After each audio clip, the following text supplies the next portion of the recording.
All across northern Portugal, there are places linked to the supernatural.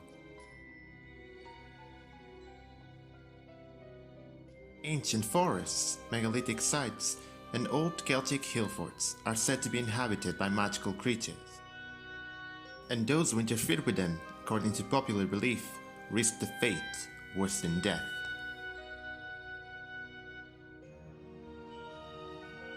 Foolish superstition, you might even say.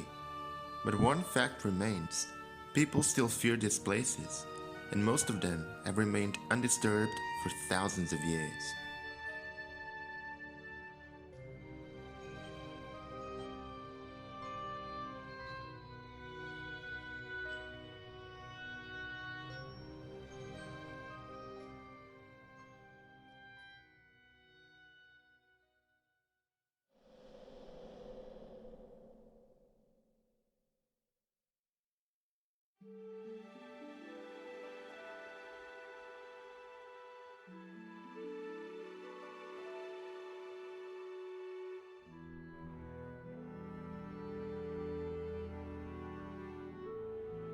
Alda and Joaquim are a young couple from Ermil, a village in the mountains of Alvão.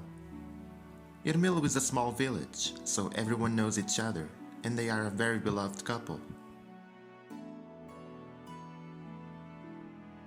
Joaquim is a blacksmith, and Alda is a baker. They have been happily married for 3 years now. They had it all, it seemed. A happy marriage, a big house, and stable jobs. But there was one thing missing in their lives: children. After they got married, they just expected to get pregnant. And 5 months later, Alda did eventually get pregnant. It was a dream come true, and they were very happy and excited.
But 12 weeks into the pregnancy, Alda suffered a miscarriage.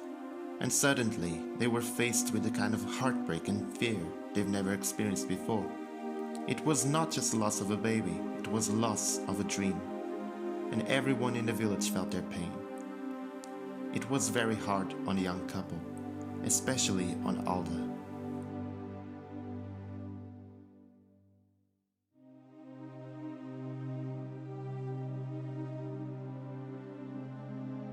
A year passed by, and they decided to try again. But 6 weeks into the pregnancy, Alda suffered another miscarriage.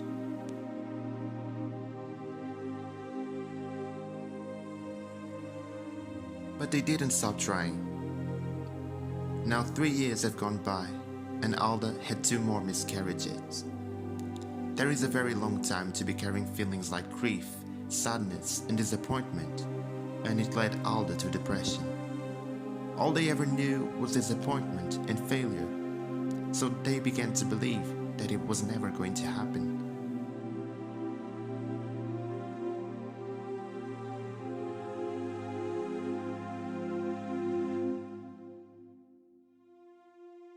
They didn't really know how to let other people into their suffering, so they kept it a secret. But everyone in the village knew they were hurting inside. Alda suffered the most. When you love something with your whole heart and then you lose it and you never got to hold it, to love it in person, it is hard, and she felt helpless and lonely. As the weeks went by, the sentiment of failure and desperation grew inside her. and she felt like she couldn't deal with it anymore. So, on a cold and wet November night, she left her home and went to the Fogachos waterfalls with the intent of taking her own life.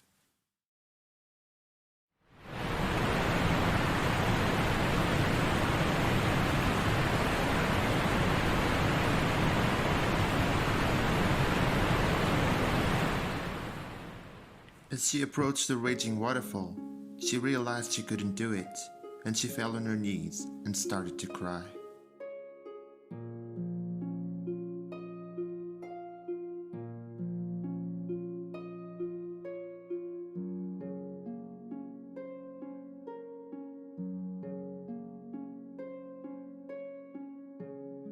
A sudden gust of wind blew over the raging waterfalls, and after a few seconds it came to a total stop, and everything went silent. The eerie atmosphere made her restless, so she dried her tears and began to look from left to right across the landscape, because she had a feeling of being watched, but she couldn't see anyone.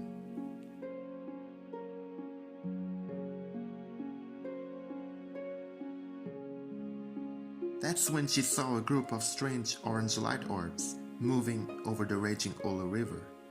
It looked like they were dancing around each other in a high-speed, frenetic movement. She was confused and a little scared, but she couldn't take her eyes off the beautiful dancing orbs. She had never seen anything like it.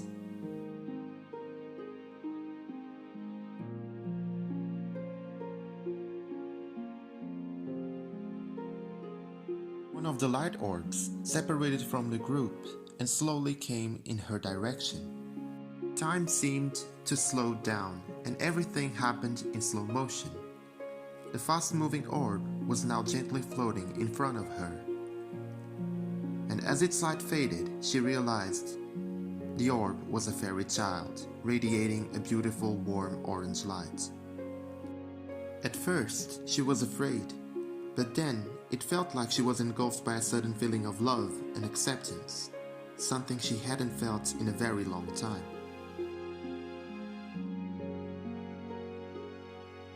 The fairy looked right into her soul, and it felt like every feeling of doubt, failure, and pain was replaced by love and hope.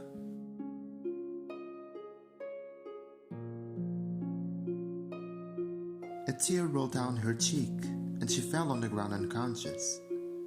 The fairy child wiped her tear with a golden shroud and faded into her chest, engulfing her unconscious body in a spectacle of lights.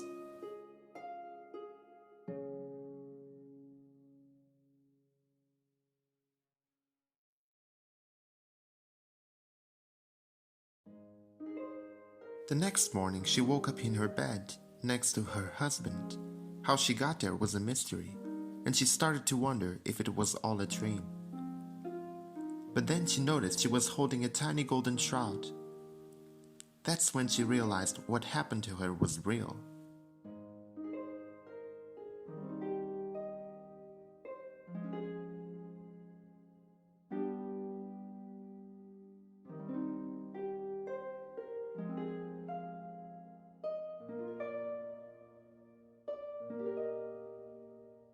A few weeks later, Alda discovered she was pregnant, but this time it felt different.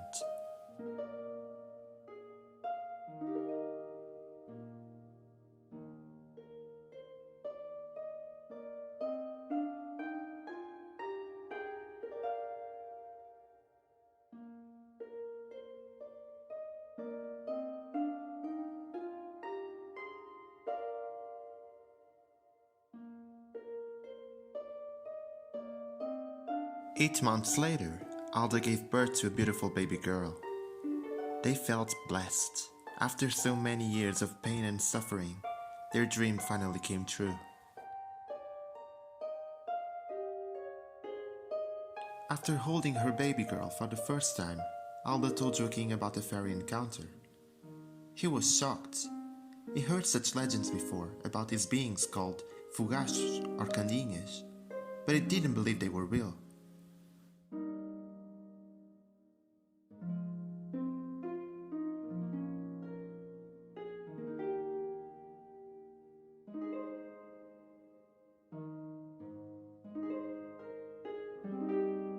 Their baby girl was in fact a miracle, a result of the intervention of the fairies. So they decided to name her Candinha, after the fairy child.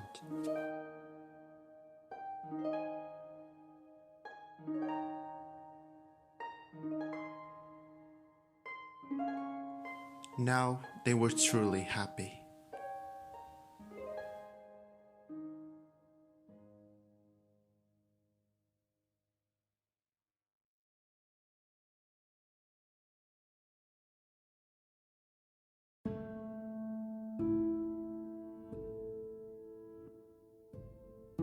The tales of Fogachos or Candinhas are deeply rooted in Portuguese culture, especially in northern Portugal, where there are two versions of this legend. In the original version of this legend, the Fogachos are considered to be fairy children, and they only appear to people in distress.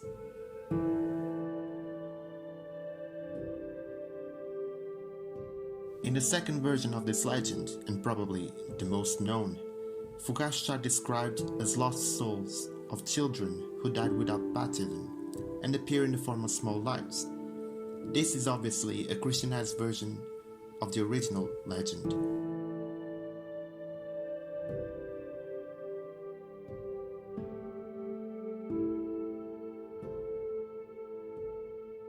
Regardless of how many versions there are of this legend, one fact is certain: the people of northern Portugal still believe in these supernatural creatures.